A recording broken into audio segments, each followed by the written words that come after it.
같이 읽습니다. 시작. 이는 그들이 주 자기들의 하나님의 음성에 순종하지 아니하고 오히려 그분의 언약과 주의 종 모세가 명령한 모든 것을 어기고 그것들을 들으려 하지도 아니하고 행하려 하지도 아니하였기 때문이더라. 이들은 말씀을 들을 수 없었던 것이 아니라 들으려 하지 않았던 겁니다. 하나님의 말씀은 너무 어려운 게 아니에요. 문제는 들으려는 의지가 없는 겁니다. 말씀을 들으려 하지 않는 것은 믿음을 거부하는 겁니다. 그래서 이사야 대언자는 이렇게 말합니다. 이는 반역하는 백성이요 거짓말하는 자녀들이며 주의 법을 들으려 하지 아니하는 자녀들이니라.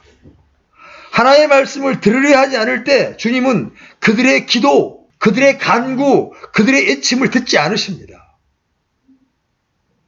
이거 제 말이 아니고 성경의 말씀이에요. 스가랴서 7장 13절 열어보십시오. 스가랴서 7장 13절.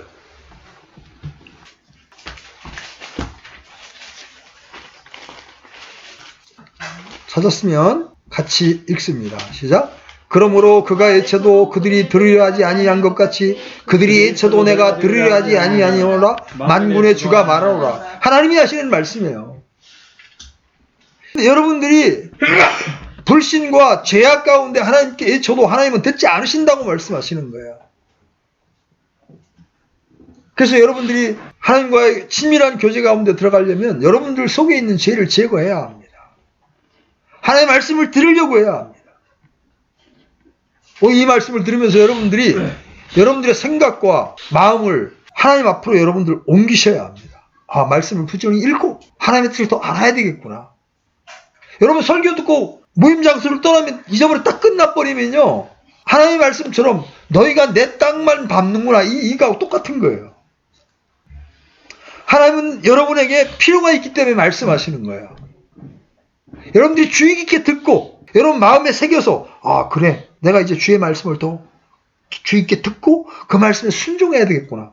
그렇지 않게 되면 하나님과 교제도 어려워지는구나. 여러분 마음에 이걸 딱 담고 나아가야 여러분들이 집회에 와서 바른 경배를 드리는 것이지 그냥 그런 게 있었구나 지나가면 아무 유익이 없는 겁니다. 자, 지금 믿음의 성격을 이야기하면서 첫 번째 믿음의 시작은 무엇으로부터 시작된다고 이야기했어요? 들으면서 온다. 여러분 잊지 마십시오. 다른 주제도 많지만 이 부분이 믿음의 출발에 가장 중요하기 때문에 제가 가장 길게 얘기를 한 거예요. 두 번째, 믿음은 어떤 성격을 가지고 있느냐면 믿음은 잘합니다. 데살로니가 후서 1장 3절 열어보십시오. 데살로니가 후서 1장 3절.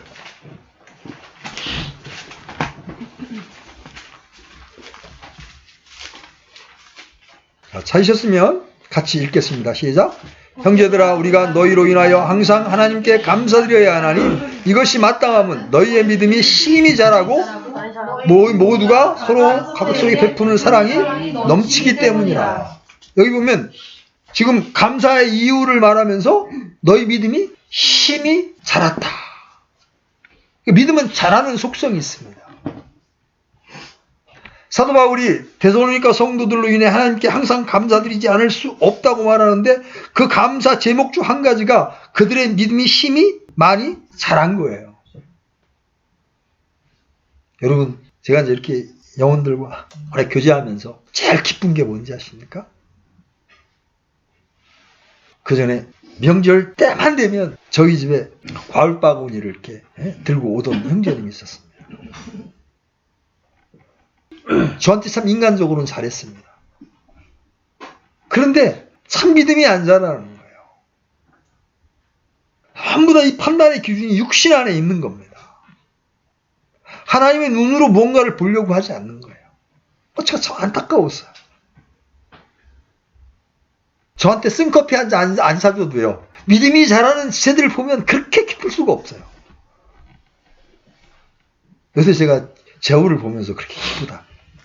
몸무게 뺀 것만 기쁜 게 아니라 아주 믿음이 이쁘게 자란다. 내가 그럴진데 하나님의 눈에 믿음이 새록새록 자라는 사람을 보면 얼마나 기쁘겠어요. 하나님이 기쁘시면 그 사람의 기도에는 이제 하나님이 응답하시기 시작한다고.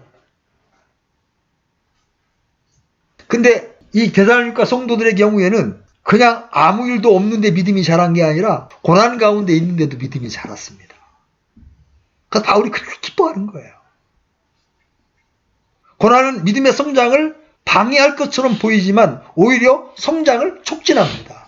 여러분 한번 생각해 보세요. 어느 때 여러분의 믿음이 더 커졌고 어느 때 더 여러분이 하나님 앞에 더 가까이 다가갔습니까? 여러분이 평안할 때였습니까?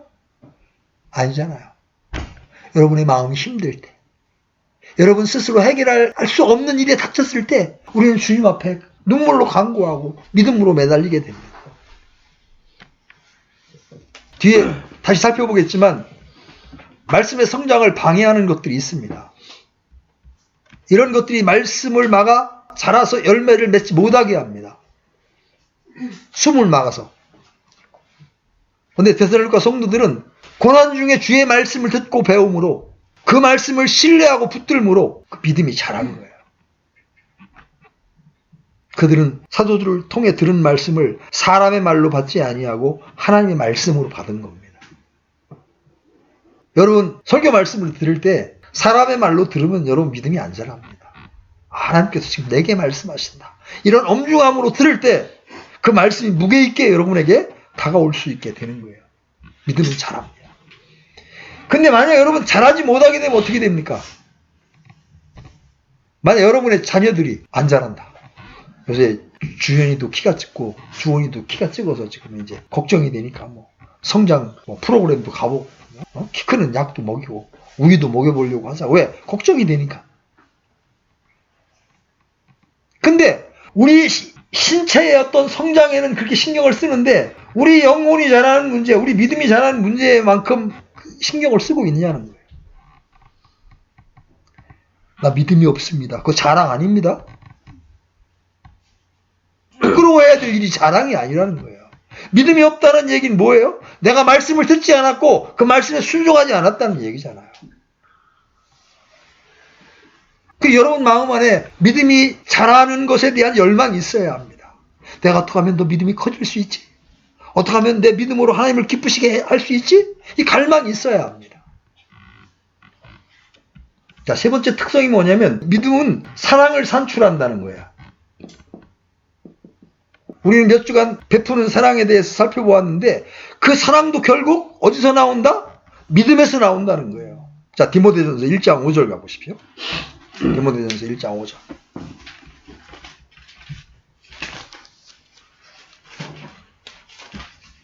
같이 읽습니다. 시작. 이제 명령의 목적은 순수한 마음과 선한 양심과 거짓 없는 믿음에서 나오는 사랑이거늘.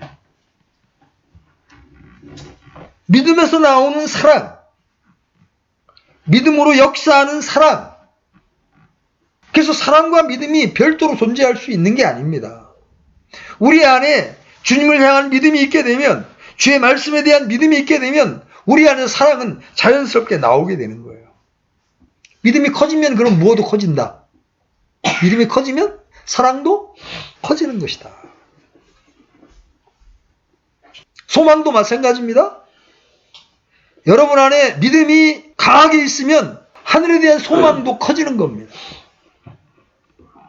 여러분 보세요. 우리 신자는 이미 하늘의 처소들에 안심받은 자라는 표현이 나오죠? 성경에 보면 예수님을 왕 중의 왕이라고 표현합니다. 영어 표현에 의하면 King of Kings예요. 자, 예수님이 왕 중의 왕이신데 그럼 뒤에 나와 있는 왕들은 누구입니까? 세상의 임금들이 아닙니다. 구원받은 신자가 바로 제사장이요 왕들로 부름을 받았단 말입니다.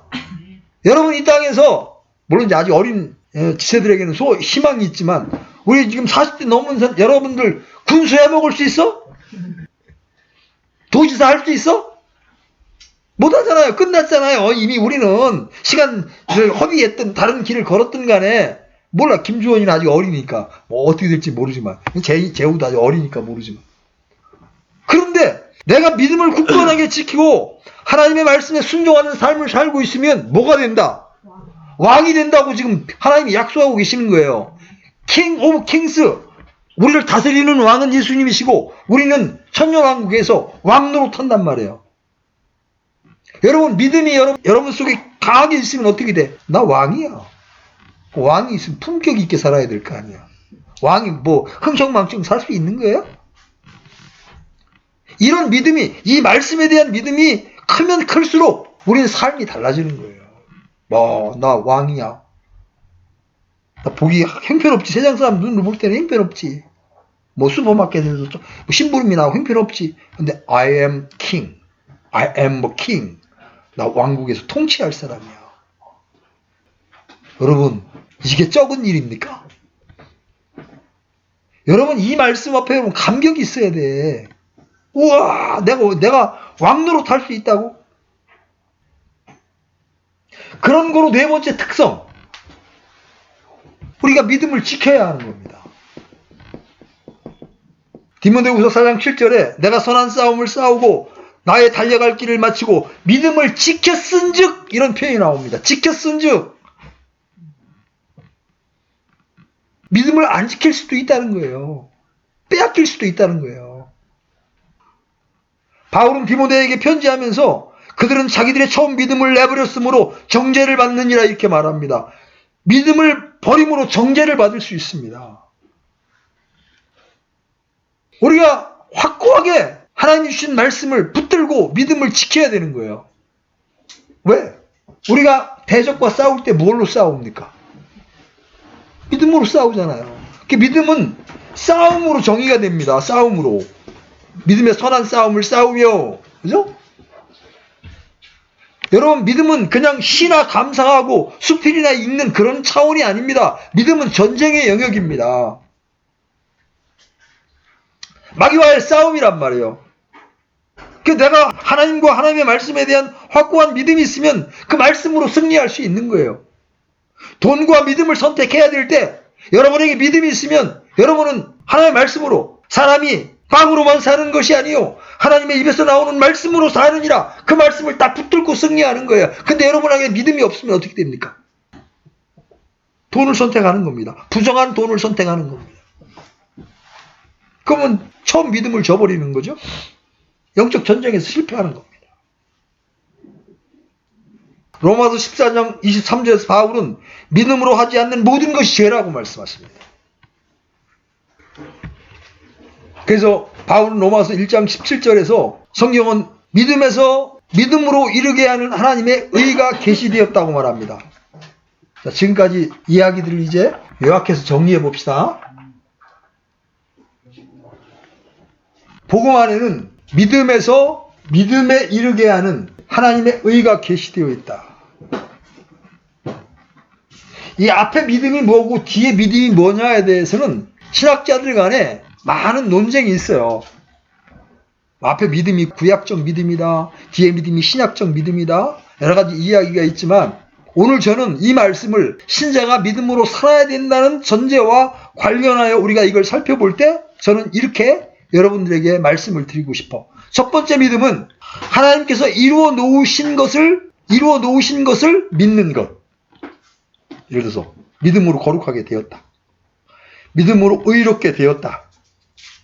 하나님의 아들들이 되었다. 이러한 객관적인 우리 신분에 대한 믿음.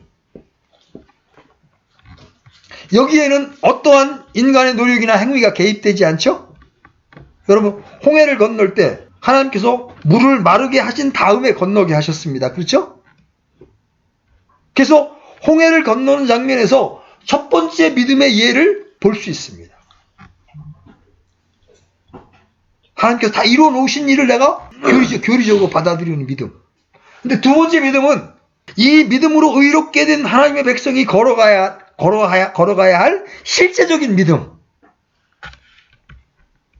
바로 하나님의 약속을 믿고 순종하는 겁니다. 우리는 이 모습을 이스라엘 백성들이 요단강을 건너는 모습에서 찾아볼 수 있습니다. 자, 뭐요? 홍해를 건널 때는 모세가 먼저 지팡이를 막 딱 홍해에 딱 놓았을 때 물이 쫙 갈라지고 그 길을 이스라엘 백성들이 건너갔죠. 근데 요단강을 건널 때는 어떻게 했어요? 제사장들이 언약궤를 메고 철철 그 흐르는 거기 요단강에 발을 딱 디뎠을 때에 비로소 요단강 물이 쫙 갈라졌습니다. 신약에서도 물 위를 걷는 베드로의 모습을 볼 수 있죠? 예수님이 물 위를 걸어오시니까 신기하잖아요. 아, 나도 걷게 하소서. 그러니까 예수님이 그래 걸어와라. 그러니까 처음에 걷습니다. 그 말씀을 따라 순종하고 걸어왔습니다. 그런데 어떻게 됐어? 걷다가 막 파도가 철렁이는 걸 보니까 내가 뭐 하는 짓냐고 의심을 품게 되니까 풍덩 빠지잖아요. 바다에 빠진 모습이 있잖아요. 그래서 이 두 번째 후자의 이 믿음은 말씀을 듣고 깨달아 반응하는 거예요. 그분의 음성에 귀를 기울이는 겁니다. 그냥 하나님의 자녀가 되었다라는 신분에 만족하지 않고 하나님의 자녀다운 믿음의 열매를 맺고 하나님과의 화평을 누리는 거예요. 혼의 구원이 아닌 삶의 구원까지 이르는 겁니다. 이게 실제적인 믿음의 길이다. 여러분 어떻습니까? 여러분 오늘날 이 전자의 믿음도 제 바로 안 서 있는 사람들이 많습니다. 교회 다니는 사람들 가운데. 이 후자는 말할 것도 없어요. 그런데 하나님이 우리를 부르신 것은 바로 이 후자의 믿음, 진짜 한 걸음 한 걸음을 하나님이 기뻐하시는 믿음의 길 위로 걸어가는 이 믿음, 그래서 하나님을 기쁘시게 하고 하나님께 열매를 맺는 그런 삶을 사는 믿음으로 하나님 우리를 초청하신 거예요. 이 길을 걸으라고 하나님은 우리를 초청하고 계시는 거예요.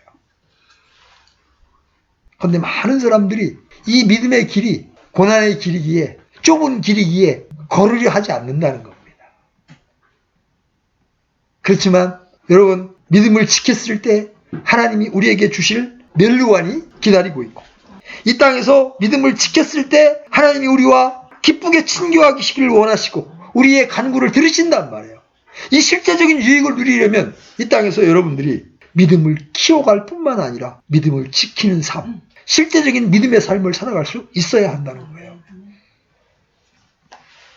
믿음을 방해하는 많은 요소들이 이 땅에는 있죠? 실제로 있습니다. 없다 그러면 거짓말이에요.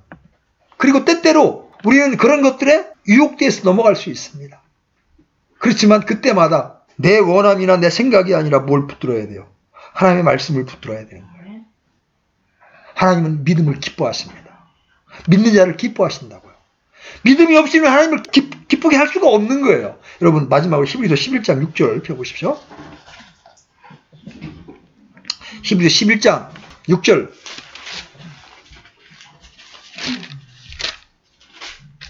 같이 읽습니다. 그러나 믿음이 없이는 하나님을 기쁘시게 할 수 없나니 하나님께 나아가는 자는 그분이 존재하는 것과 그분이 자기를 열심히 찾는 자들에게 보상하는 분이심을 마땅히 믿어야 하느니라. 여러분 그분을 열심히 찾으셔야 합니다. 그게 신앙이에요. 주님이 마태복음 6장 30절에서 이렇게 말씀하십니다. 그러므로 오늘 있다가 내일 아궁이에 던져질 들풀도 하나님께서 이렇게 입히시거든. 오 믿음이 적은 자들아 하물며 너희는 더 잘 입히지 아니하시겠느냐. 이 실제 그분이 살아계시고 내가 그분을 찾을 때 그분이 나를 보호하시고 나를 지키시고 입히실 것을 믿는 믿음으로 살아갈 수 있는 거예요. 그게 진짜 믿음인 거예요.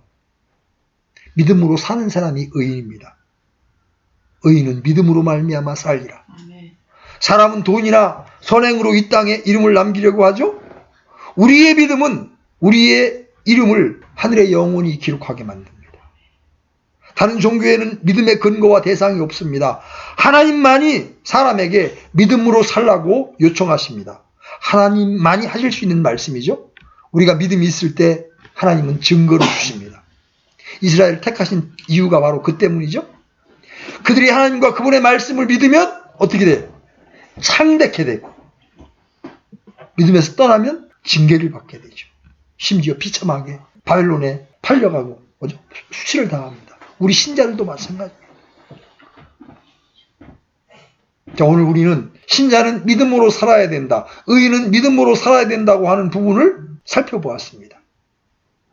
매 순간 우리가 이 믿음으로 살아갈 때 우리는 승리할 수 있습니다. 그래서 우리는 이 믿음에 관한 부분을 좀 더 상세히 여러 방면으로 한번 살펴볼 거예요. 그래야만 하나님을 기쁘시게 할 수 있다. 우리 모두가 이 믿음의 길을 걸음으로 하나님을 기쁘시게 하는 자들로 발견될 수 있기를 바랍니다. 아멘.